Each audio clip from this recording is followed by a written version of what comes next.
So, quite a few years ago, when I was in the first sort of really fascinating stage of having shifted my essential identity in the world, which is, of course, that of gender, that life was full of the experience and all these seeing the world from a different angle. It's amazing how powerful it is.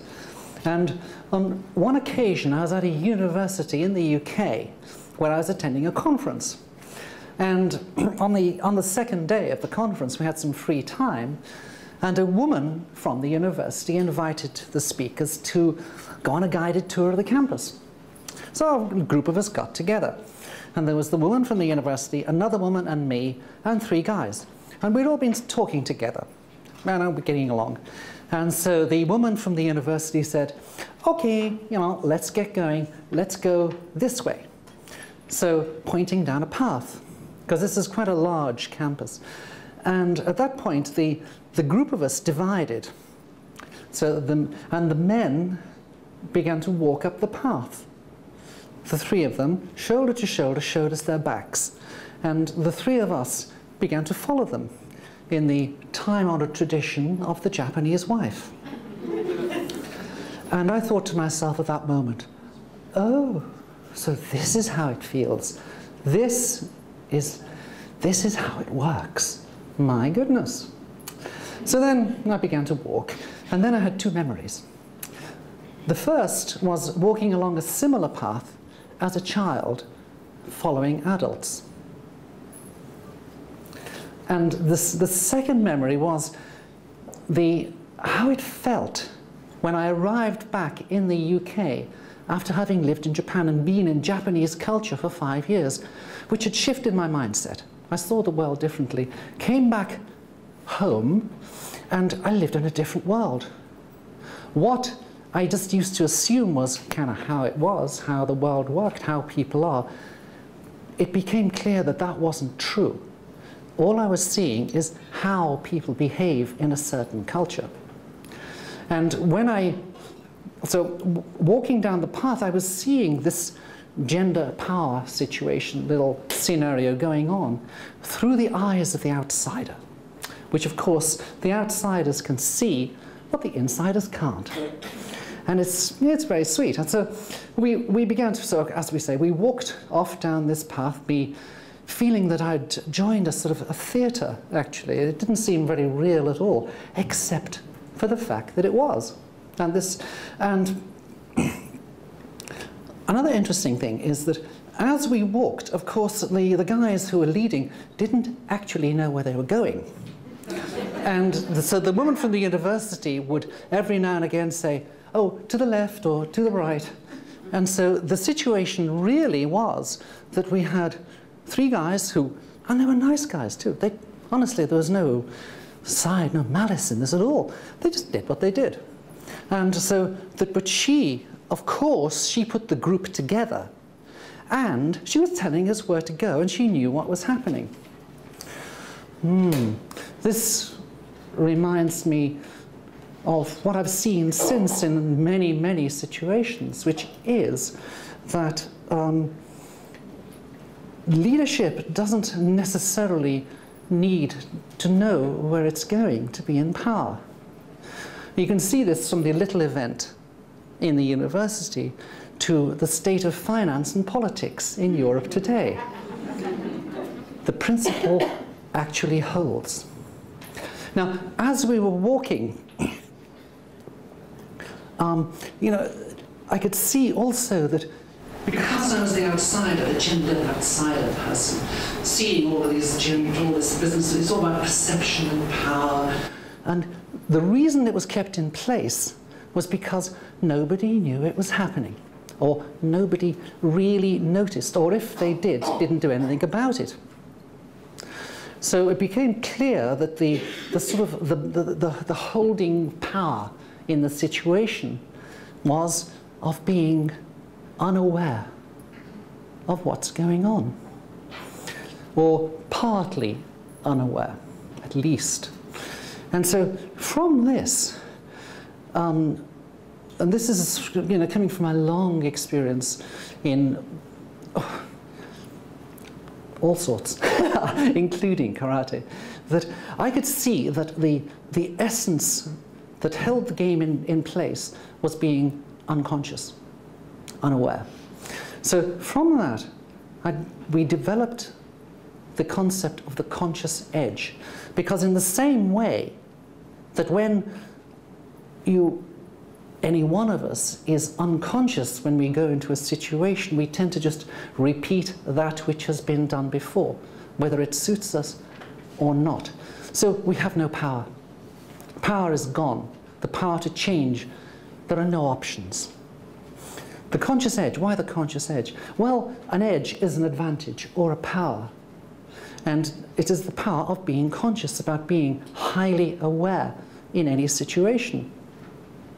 And like anything that flies, when we want this business flies, is that it needs two wings.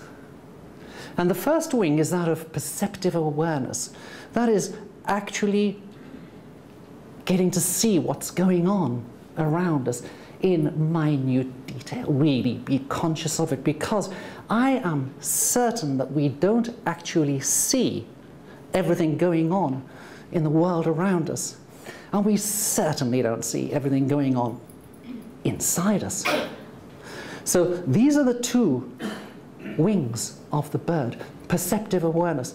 Oh, there's nothing so great as being trans, to come into the world and see what we need to shift and change, how lines on a face, small attitudes of body,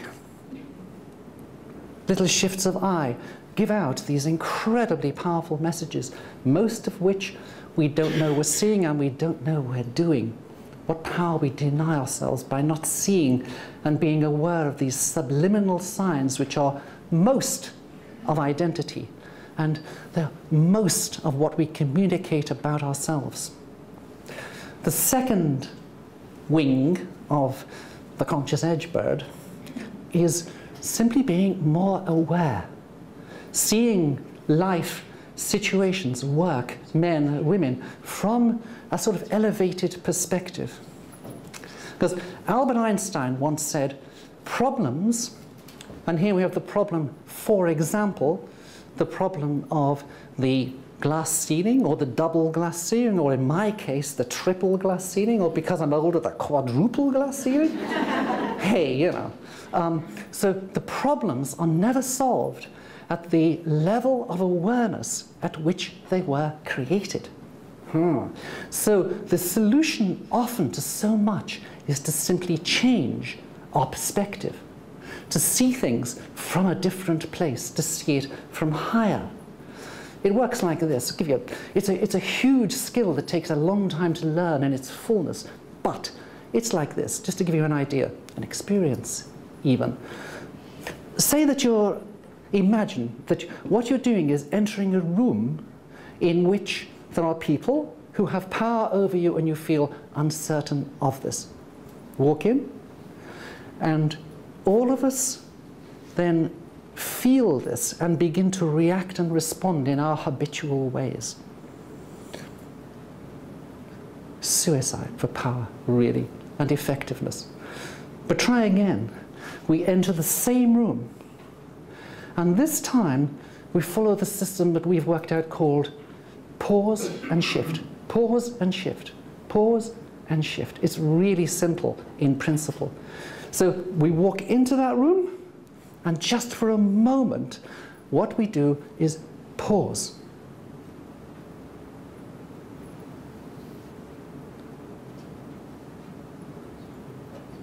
And you see, in the pause, something magic happens, just like it actually happened because we are together. And you can feel the power inherent in that shift.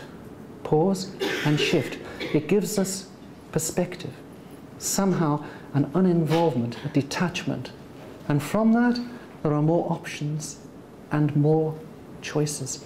There is always that choice to see it from what we always do, or to see it from another place. This is incredibly powerful. It's how I live my life. What's this got to do, say, with glass ceilings or double, quadruple glass ceilings, right? Again, I'll give you a little scenario. And we're on a boat in the South Seas, and we're sailing to an island which we can see, you know, the little palm trees sticking up out of the blue, blue sea. And we know that around every island is a reef, a barrier to progress. So how do we get in? You can't see it, it's invisible. What you do, because the reef, of course, is slightly under the water, so it's invisible from this lower perspective. But climb up to the top of the mast, and from there we can see down. We've shifted, paused and shifted. We can see where the reef is. With our perceptive awareness, we have already learned how to pilot this boat and know that there is always a way through. There's always a way through. If we're smart and sharp and present enough, we can see it every single time. There's never any excuse, actually. Yes, that's right. And so using these techniques, we can get into that island. And it is my conviction, absolute, certain conviction, that women are better at developing this sense of the power of awareness. It's a natural capacity, a natural power, which actually is not so recognized or used.